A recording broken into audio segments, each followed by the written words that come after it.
两人你一言我一语，辩论得如火如荼。台下其他同窗们眼睛为之一亮，他们的观点各不相同，但却都有着充分的理由和论据，让人难以取舍。场上的气氛越加紧张，两人的口舌之战已然进入白热化的阶段。范泽仁不断举出各种例子，论证应该以百姓福祉为先，强调着民生工程的重要性；而刘景旺则强调以军力强盛制定国策，认为只有军队强大才能保护人民。时间一分一秒过去，辩论进入了高潮。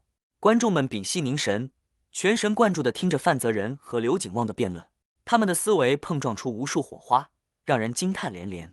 在范泽仁和刘景旺激烈辩论时，恰巧路过书院的县令大人听到了他们的辩论。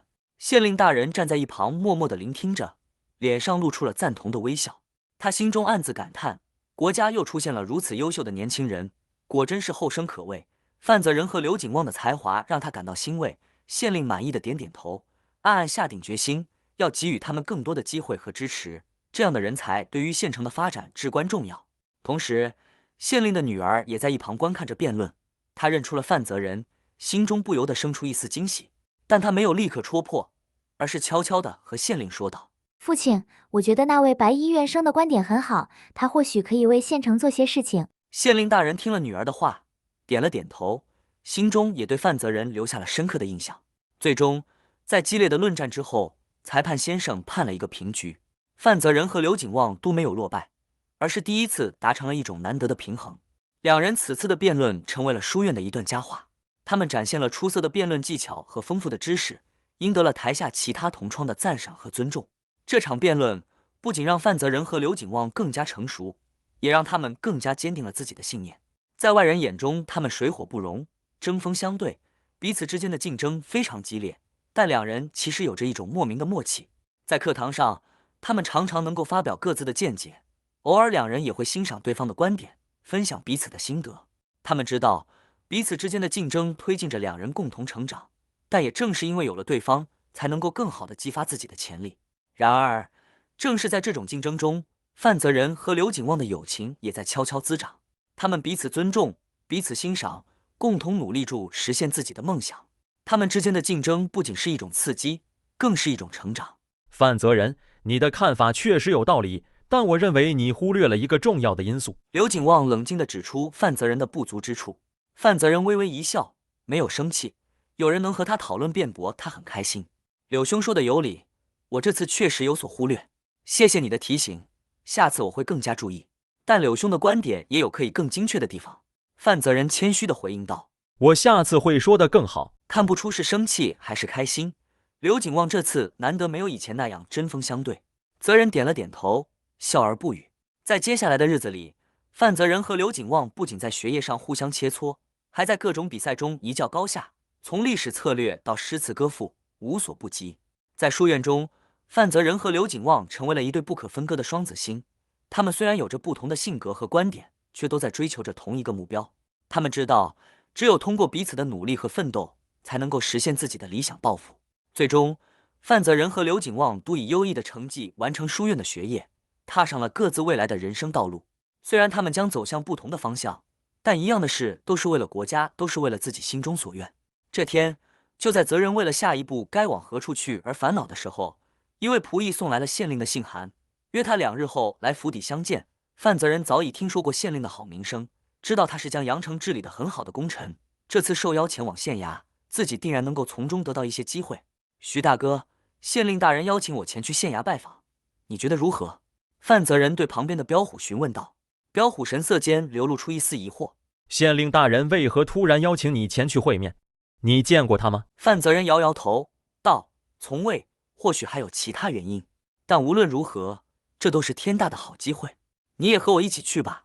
彪虎沉思片刻，也好，看看县令找你所为何事。范泽仁欣喜万分，回信一封表示会按时前往，并且还提到自己有一位好友彪虎也将一同前往县令府拜访。于是2日后的早晨，范泽仁和彪虎整装待发，踏上了前往县衙的路途。走出了酒楼，穿过热闹喧哗的市场，他们来到了县令府前。只见府邸宏伟气派，气势雄壮，隐隐觉得住在这样府邸的人肯定气势非凡。向守门的护卫亮出信件说明来意后，大门应声打开，走出了一位仆役。两位贵客，请随我来。仆役恭敬地行了个礼，他们跟随着仆役穿过一条长长的走廊，眼光不时被眼前宏伟的建筑所吸引。看来这次是提早认识官场了。范泽人感慨道。彪虎拍了拍他的肩膀，你可别忘了你的初衷，不是为了追求这些名利，我会盯住你的。泽人笑道，当然，有徐大哥你在，我很放心。我如果走偏了，你肯定会把我骂醒。两人被家仆引导至县令的书房，一进到县令的书房里，一本本古老的书籍摆满了书架，一股浓浓的墨香弥漫在空气中。县令端坐于书案之前，一身官服，气度非凡，他的眼睛深邃如海，散发着一股威严和权威。但此时他面带微笑，目光中透露着一丝期待。泽人彪虎向眼前之人行礼，见过县令大人。见两人到来，县令微微一笑，招手道：“范泽人、徐彪虎，你们来了，快请坐。”谢县令大人。两人落座，静静地等待着县令发话。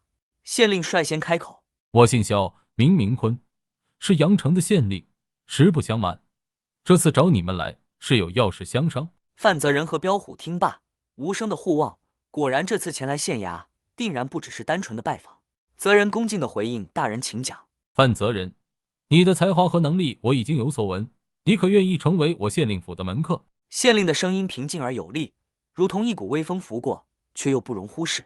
你现在还年轻，应该多学多看。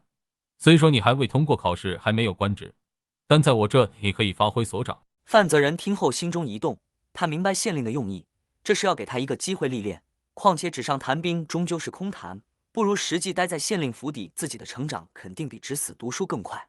范泽人躬身一拜，说道：“谢谢县令的赏识，我愿意成为县令府的门客，竭尽所能为县令效劳。”县令微微一笑，点了点头，表示满意。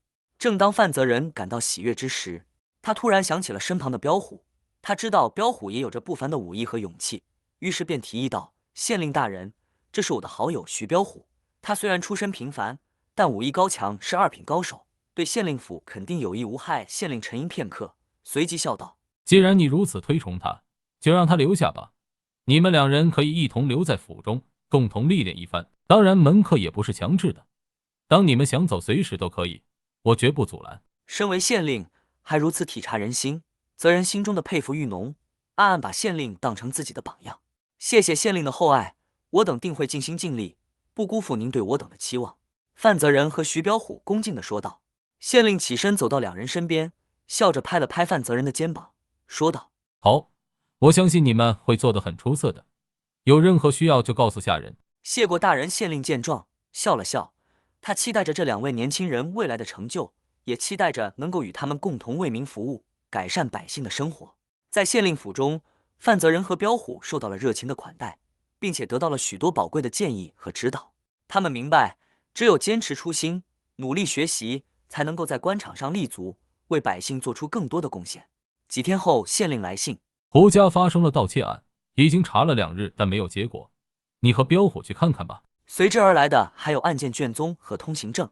泽人看完书信后，和彪虎说：“徐大哥，有案子让我们去办。”什么案子？那不是府衙在办的吗？彪虎露出疑惑的神情，好像是证据不足，所以抓不到凶手，但是失窃的宝物价值不菲，委托人是阳城有名的富人胡老爷，这件事情闹得很大。没想到这么快就有事情要处理了，万一我们也抓不到凶手呢？总得试试，抓不到顶多再还给府衙咯。泽人开玩笑地说。如果喜欢今天的故事，再麻烦订阅、按赞、留言、分享，并记得开启小铃铛。这里是图说故事录，我们下次见。